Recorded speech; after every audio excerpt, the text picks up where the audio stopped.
मित्रों, share market के बाबूशों ने और यूपीएससी के बाबूशों ने, इन दोनों में क्या समानताएं हैं। ये जो शेयर मार्केट के सस्ते खिलाड़ी होते हैं, मान लीजिए आज शेयर मार्केट में कोई अच्छी कंपनियों के शेयर में अच्छी प्राइस मूवमेंट ना दिख रही हो, तो क्या करना चाहिए? कुछ नहीं, दूसरा कुछ काम करो, शेयर मार्केट को देख के मत बैठे रहो।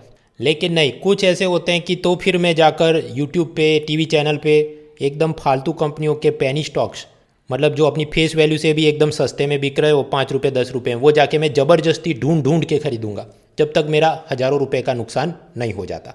उसी तरह ये यूपीएससी के बाबूश होने कि आज न्यूज़पेपर में कुछ करंट अफेयर्स में काम का नहीं, तो ज़बरदस्ती में जाकर अलग अलग e learning website, YouTube, Rajya Sabha TV में ढूंढ ढूंढ के सस्ते वाले फालतू किस्म के करंट अफेयर्स जमा करूंगा जब तक कि मेरा हज़ारों घंटे के स्टडी आवर्स मेरे बर्बाद नहीं हो जाते।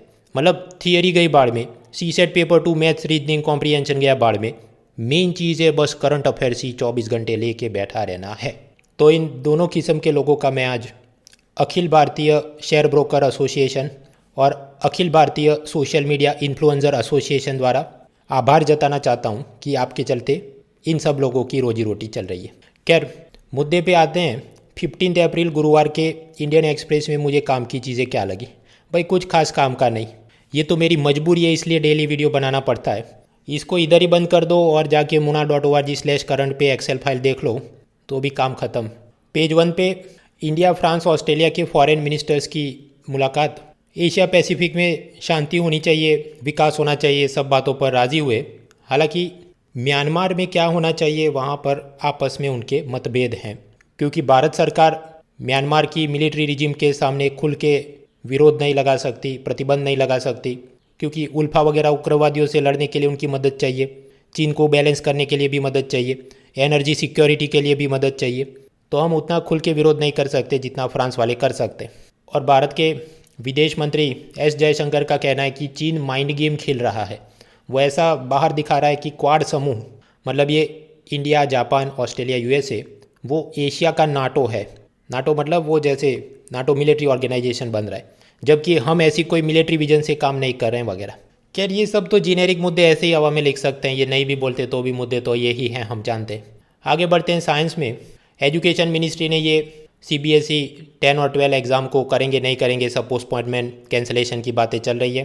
भारत में डिज़ास्टर मैनेजमेंट के लिए डिज़ास्टर मैनेजमेंट एक्ट 2005, आपदा प्रबंधन का कानूनी अधिनियम, अब उसमें केंद्र सरकार का भी अपना डिजास्टर रिस्पांस फंड होता है, राज्य सरकार का भी होता है। तो ऐसा state disaster response fund SDRF, उसमें यूनियन गवर्नमेंट 75%, स्टेट गवर्नमेंट 25% पैसा कंट्रीब्यूट करेगी और उसमें से ये सब डिजास्टर रिस्पांस के लिए पैसा दिया जाएगा। वैसे कोरोना पैंडेमिक वो एक प्रकार की कैलेमिटी यानी आपदा है, लेकिन कानून के हिसाब से वो अभी नेचुरल कैलेमिटी, प्राकृतिक आपदा के रूप में नोटिफाइड नहीं हुई है। तो राज्य सरकार चाहे तो वो सब स्टेट डिजास्टर रिस्पांस फंड में से पैसा कुछ सिलेक्टेड कामों के लिए यूज़ करना हो कोरोना के लिए, तो करने में कुछ तकनीकी चुनौतियां आ रही हैं। इसलिए महाराष्ट्र सीएम ने प्राइम मिनिस्टर को लिखा है कि इसको नेचुरल कैलेमिटी नोटिफाई कीजिए वगैरह। आगे बढ़ते हैं। पेज 2 कुछ काम का नहीं। पेज 3, 4, 5 पर वही सब कोरोना रिलेटेड चीज़ें। पेज 6 कॉलम्स में भी कुछ काम का नहीं। लेफ्ट साइड के 2-2 पैराग्राफ के छोटे कॉलम में एक तो कोरोना के बारे में, लेकिन वही सब घिसे पीटे मुद्दे चल रहे हैं जो हमने पहले ही पढ़ लिए थे। दूसरा, केंद्र सरकार को टैक्स कलेक्शन में कितना पैसा आया और आगे इकोनॉमी में क्या ग्रोथ दिखता है। तो भाई ये लेटेस्ट बजट और इकोनॉमिक सर्वे में जितना प्रोजेक्शन दिया हो तब तक का तैयार करना चाहिए। उसके बाद हर महीने हर क्वार्टर में इतना कम ज़्यादा हुआ, वो PhD करने का कोई फ़ायदा नहीं। तीसरा छोटा कॉलम है, अमेरिका में एक कार्टून टीवी सीरीज़ चलती है द सिम्पसन, जिसमें एक अपू नाम का कैरेक्टर दिखाया जाता है जो भारत का व्यक्ति है और कुछ ग्रोसरी स्टोर, रिटेल स्टोर चलाता है, और उसको एकदम रेशियल स्टीरियोटाइप के रूप में और उसकी मदद से भारतीयों का मजाक उपहास बनाना, ये सब चल रहा था। और उसको जो आवाज़ देने वाला वॉइस एक्टर था वो भी इंडियन नहीं, वो कोई वाइट मेल पर्सन था। लेकिन फिर वहाँ पर ये ट्विटर, सोशल मीडिया में काफ़ी हंगामा होते रहा और ये सब कैंसल कल्चर जो चलता है कि नहीं रेशियल स्टीरियोटाइपिंग, तो ये चीज़ को डिलीट करो।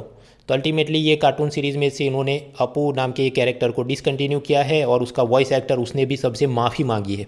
तो इस पर ये सब कॉलम की इतना सब ओवर सेंसिटिविटी कि वॉइस एक्टर को माफ़ी मांगनी पड़े। अब ऐसे स्टीरियोटाइपिंग तो भारतीय सिनेमा और सीरियल में भी देखने को मिलते हैं कि सब नेपाली या गुरखा लोगों को बहादुर या चौकीदार ऐसा दिखाया जाए, सभी साउथ इंडियन कैरेक्टर हर सेंटेंस पे अयो अयो करते रहें, सब गुजराती मतलब चलो गरबा खेलते हैं, थेपला खाते हैं, सब सरदार पंजाबी पारसी भोजपुरी का भी इस तरह से स्टीरियोटाइप बना के उपहास बनाया जाए। तो मतलब यहाँ पर कॉलम में ये कहना है कि या तो आप सबके खिलाफ बंद करवाइए या किसी को बंद मत करवाइए।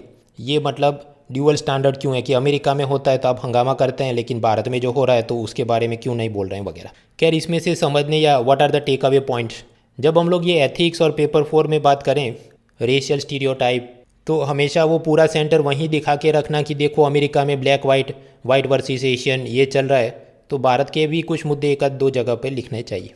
पेज 6 पे बड़ा कॉलम है वही कोरोना सेकंड वेव में क्या करना चाहिए। भाई क्या करना चाहिए, muna.org/current में एक्सेल फाइल में दिए हैं, काफ़ी सारे मुद्दे दिए हैं कि 250 वर्ड ऐसे ही बन जाए, आगे बढ़ो। दूसरी कॉलम है एवरीमैन्स बाबा साहेब, उनकी जन्म जयंती, तो उनके कार्यों के बारे में सब चर्चा। तो मित्रों उसका फैक्चुअल जनरल नॉलेज टाइप की चीज़ कुछ हमने कल देखी थी, उसके अलावा वो स्पेक्ट्रम की किताब उसमें से आपको कंटेंट मिल जाए। और जो डिस्क्रिप्टिव टाइप की चीज़ है तो क्लास 11-12 की पॉलिटिकल साइंस और सोशियोलॉजी की किताबें पढ़ के और मटेरियल आप जमा कर सकते हैं। आगे बढ़ते हैं पेज 7 में भी वही सब वैक्सीनेशन की बात, फिर लव जिहाद की बड़ी कॉलम, कुछ नया खास जानने को नहीं। तीसरी कॉलम है विवेक देबरॉय, वो चेनाब नदी पर ब्रिज बन रहा है जो हमने देख लिया कुछ दिनों पहले।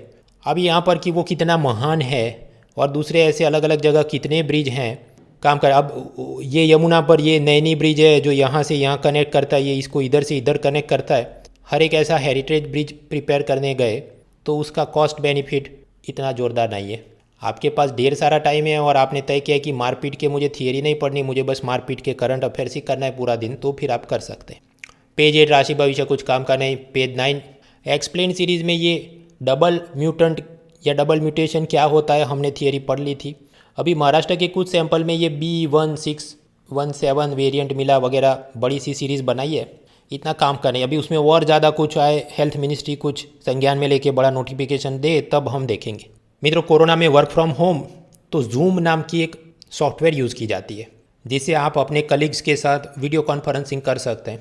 तो पूरा दिन उस पर काम करने से स्ट्रेस बढ़ता है, work life balance, self confidence कम होता है, ये सब बातें लिखी हैं। हालांकि वो सब हम पहले भी देख चुके हैं। इसमें मतलब जूम ऐप से जूम फटीग होती है जिससे स्ट्रेस बढ़ता है, तो वो तो हम ऐसे ही हवा में लिख सकते हैं बिना पढ़े भी। तीसरी एक्सप्लेन सीरीज़ है हनुमान जी का जन्म कहाँ हुआ था। कर्नाटक कह रहा है कि हम्पी के करीब तुंगभद्रा वैली में हुआ था। आंध्र प्रदेश कह रहा है कि तिरुमाला की 7 हिल्स में हुआ था। तो प्लेसेस इन न्यूज़ के रूप में। फिर तीसरी एक्सप्लेन सीरीज़ है भारत का रुपया डॉलर के सामने कम ज़्यादा हुआ। भाई वो इकोनॉमिक सर्वे में क्या ट्रेंड दिया गया पूरे साल का देख लेना चाहिए, और उसके बाद कैसे कम ज़्यादा होता है तो वो तो लॉजिक से खुद फिट कर सकते हैं कि कैसी सिचुएशन में कम होगा, कैसी सिचुएशन में डॉलर के सामने ज़्यादा मजबूत या कमज़ोर होगा। पेज 10 वर्ल्ड न्यूज़ में कुछ काम का नहीं, वही सब अमेरिका, अफगानिस्तान, एस्ट्राजेनेका वैक्सीन और इधर उधर की धमाल के समाचार। मित्रों एक होती है पॉन्जी स्कीम, मतलब 25 दिन में पैसा डबल। ऐसा कि आप मुझे 100 रुपये दीजिए और आप दूसरे 2 क्लाइंट लेकर आइए जो 100 रुपये दे तो मैं आपको 50 का कमीशन दूंगा, और ऐसे पूरी चेन बनाई जाए। तो ऐसी जो मल्टी लेयर मार्केटिंग स्कीम होती है वो एक हद के बाद कोलैप्स कर जाएगी जब नए इन्वेस्टर आएंगे नहीं और आपका असल में बिजनेस प्लान या इन्वेस्टमेंट का कोई ऑब्जेक्टिव है नहीं, आपको बस पैसा लेके भाग जाना है। तो ऐसा अमेरिका में भी हुआ था। एक बड़ा आदमी जिसका नाम बर्नार्ड मैडॉफ, और उसने ऐसी बहुत बड़ी पॉन्जी स्कीम की थी जिसमें $64 बिलियन का नुकसान, और उसे अमेरिका की कोर्ट ने 150 ईयर्स 150 साल की जेल की सज़ा दी थी, तो वो जेल में ही मर गया। तो गौर करने वाली बात यह है कि ये आदमी मर गया ऐसे पर्सन इन न्यूज़ में काम का नहीं, क्योंकि अमेरिका और वहाँ पर भी नेगेटिव क्रिमिनल टाइप का आदमी। लेकिन समझना ये है एथिक्स पॉइंट ऑफ व्यू से कि ये ज़रूरी नहीं कि सिर्फ अनपढ़ लोग ही ऐसे पॉन्जी स्कीम में चले जाते हैं। यहाँ पर अमेरिका जहाँ पर लिटरेसी अच्छी है, इतने सारे अलग अलग कानून हैं, रेगुलेटरी बॉडीज़ है, लेकिन फिर वहाँ पर भी ये सब होते रहता है। So ultimately what is responsible, human greed. आगे बढ़ते हैं पेज 11 इकोनॉमी में कुछ काम का नहीं, वही सब इधर उधर। स्पेक्ट्रम का ऑक्शन इंसॉल्वेंसी बैंक्रप्सी कोड के साथ कैसे रिलेट करता है वो तो हमने कल देख लिया था। अब इसमें पूरी एक्सप्लेन सीरीज पढ़ने का फ़ायदा नहीं, इतना टेक्निकल नहीं पूछते हैं यूपीएससी में। इन्फोसिस ने कहा कि हम अपने कंपनी के शेयर बायबैक 1750 रुपये में करेंगे और 5000 करोड़ से ज़्यादा रुपये का हमको मुनाफा भी हुआ है। तो ये सब रिपोर्ट को तो देखते हो मतलब वो कंपनी के शेयर के प्राइस सेकेंडरी मार्केट में बढ़ने चाहिए, लेकिन अगर आप देखें तो वो गिर रहे हैं। खैर वो सब ब्रोकर और ट्रेडिंग हाउसेस कैसे दिमाग चलाते हैं और कैसे गेम खेलते हैं वो सब हमारी एग्ज़ाम के लिए काम करने, इसलिए पढ़ने नहीं बैठेंगे। अमेरिका के लास वेगास शहर में जो कैसीनो चलाते हैं वो सब कैसीनो मालिक ऐसी स्ट्रेटेजी रखते हैं कि जो भी जुआ खेलने आए तो समझिए उसको भी 30 to 40% टाइम्स जीतने दिया जाए, ताकि उसको नशा और लत लगी रहे कि मैं जीत जाता हूँ तो मैं वापस और पैसा लगा दूँ, ताकि वो सालों साल तक आता रहे, जीतता रहे, कभी हारे, और कैसीनो को कंटिन्यूस इनकम मिलती रहे। लेकिन ये जो भारत के शेयर बाज़ार और उसके शेयर ब्रोकर हैं वो अलग तरीके से काम करते हैं कि कोई छोटा निवेशक आया तो बस उसको एक ही बार में ऐसा हलाल करना है कि वो अपनी चड्डी बनियान के सिवाय उसका कुछ बचे ही नहीं। और ऐसे ही यूपीएससी कोचिंग में भी कुछ लोग हैं कि आया तो सीधा, खैर समझदार को इशारा काफ़ी है। पेज 12 पे चलें। टोक्यो ओलंपिक्स अभी के अभी हो जाएं तो भारत को 17 मेडल्स मिल सकते हैं, ऐसा कोई एक स्पोर्ट्स एनालिस्ट का कहना है। कह रहा असल में होने दो भाई, ये तो ऐसे तो कट ऑफ कितना हो सकता है, ऐसे एनालिस्ट ये कई सारे यूट्यूब वाले और यूपीएससी ई लर्निंग वेबसाइट वाले भी चलाते हैं। असल में एग्ज़ाम होने दो फिर हम कुछ सोच सकते हैं। स्पोर्ट्स एथिक्स में जिम्बाब्वे के भूतपूर्व कप्तान हीथ स्ट्रीक, तो उसने क्रिकेट कैप्टन के रूप में इतना पैसा बनाया था। जिम्बाब्वे में उसके पास 8,000 एकड़ का फार्म हाउस है।